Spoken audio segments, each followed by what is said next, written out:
GCOM hails successful election. U.S. Secretary of State to visit Guyana. And oil refinery builders shortlisted.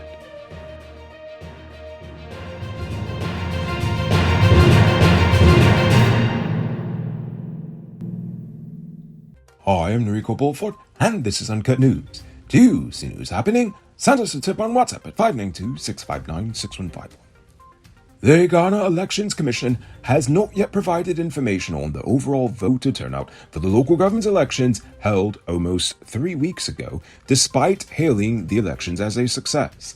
At a press conference today, the CEO, Vishnu Prasad, told reporters that GCOM has not done any analysis of the voter turnout since the commission has been busy with more, quote, important matters. But the results are published on their website if you want to analyze it for yourself. The decision not to produce a statistical report on the voters' turnout rate conflicts with the normal practice of the Secretariat. It's even more odd when you consider the fact that they did actually do a breakdown of all the joint services officers who voted ahead of time on June the 2nd. Nonetheless, the Commission announced that it will be restarting its continuous registration exercise next week, which was paused to allow preparations for the recently concluded elections.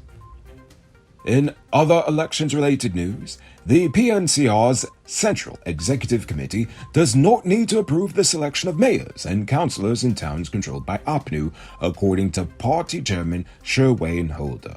An independent panel was established to interview prospective candidates for the positions of mayors and deputy mayors, and the PNC leadership has the authority to make decisions between central executive meetings and the General Council. While the PNCR's constitution does not require the Central Executive Committee approval, PNC executive member Gary Vehicular Manslaughter Best has stated that the matter should come before the CEC for a full deliberation and decision. At last night's celebration for America's independence, outgoing U.S. Ambassador to Guyana, Sarah Ann Lynch, highlighted the strengthening of the relationship between Guyana and the United States, with bilateral trade tripling over the past few years. Wonder why? The two nations have also worked on governance and building the capacity of key institutions, with the United States continuing to assist Guyana in critical areas, such as the gas energy project and training law enforcement officers. Guyana is also proving itself as a strong leader within CARICOM and on the world stage, with the recent elections to the Inter-American Commission on Human Rights and the UN Security Council. And in other foreign relations news, U.S. Secretary of State Anthony Blinken will visit Guyana on July the 6th to discuss priority bilateral issues, including food and energy security, climate resilience, and building local capacity. Before that, he will participate in the CARICOM Heads of Government meeting and the 50th anniversary of CARICOM celebration in Trinidad and Tobago on July the 5th, engaging with represented heads of governments on pressing regional issues. Now for crime news. A 13-year-old girl who suffered severe burns in the Martyrs secondary school dormitory fire is expected to make a full recovery after several successful surgeries at the Burns Center at Northwell Health in Staten Island in New York City. The girl is anticipated to be discharged soon and will be able to return to Guyana shortly thereafter. The body of 61-year-old boat captain Carl Subrati, who was reported missing on June the 18th, was found at Palmer's Point, Lower Mazaruni River. He was suspected to have drowned after failing to return home and was last seen dropping off his brother at Marshall's Point Back Dam. Attention truck owners. Between potholes, bad drivers, and high fuel prices, you've got 99 problems to deal with. But with Powered Automotive, your engine ain't one. That's because they stock high-quality parts and spares you need at prices you can't beat.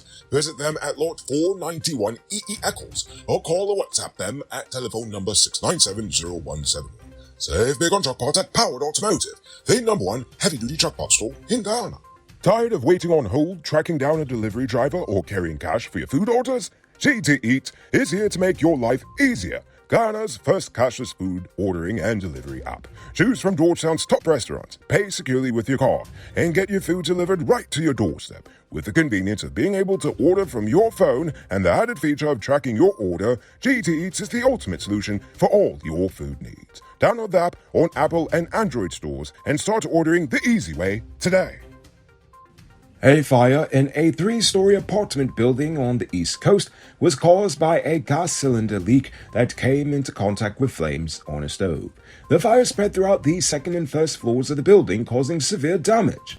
However, fortunately, no injuries were reported, but the building's occupants and the supermarket on the ground floor were affected. Unfortunately, that wasn't the only fire.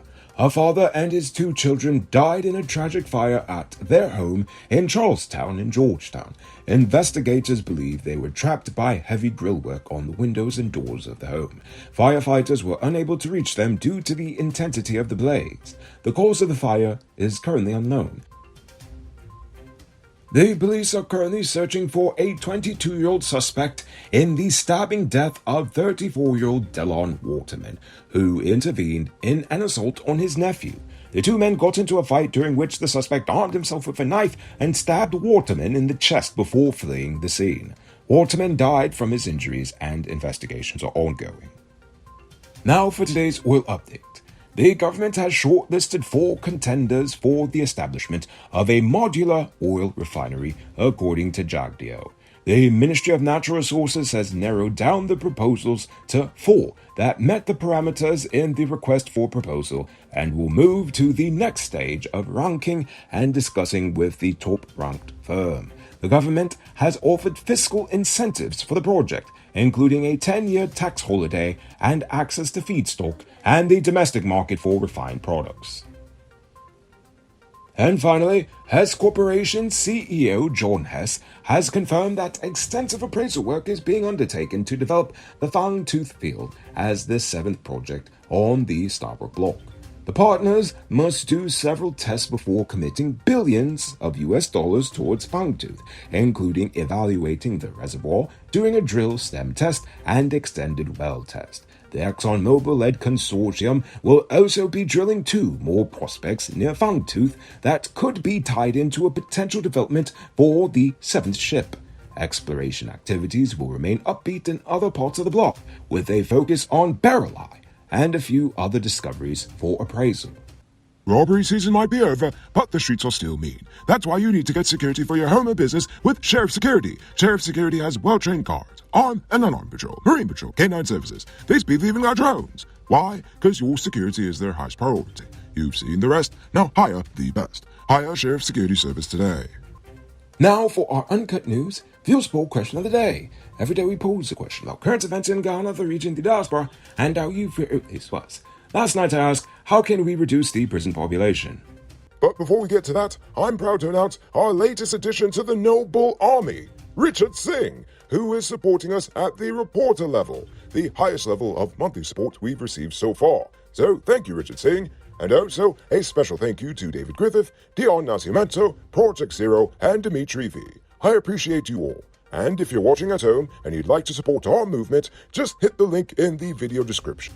Rayon Hunt says Ghana needs a small claims court. It costs too much to settle minor disputes. I can't pay $500,000 for a lawyer to sue a man that owes me $150,000. People need recourse to resolve issues without seeking other means outside of the law.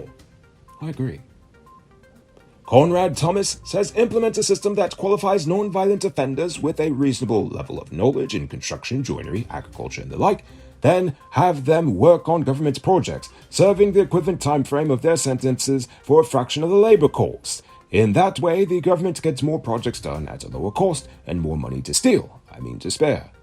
I do like the idea, but it sounds way too suspiciously close to indentured servitude. Just saying. And finally, Richie Gay says legalize harmless cannabis. Free up all non-violent cannabis prisoners. Legalize it, don't criticize it. Now for tonight's question. It's 3 weeks in and GCOM is only now finishing the election. What are some suggestions you would have to increase the speed of this process? I want you to think about that question. Tell us in the comments below. If your response is good enough, we just might feature it in our next episode. Anyway, that's all the time we have for tonight, and check us out on Monday for another. Until then, I'm Noriko Bulford saying, have a great weekend. And as always, don't drink and drive, or you'll end up on Monday's episode the hard way. Ha! Good night, folks.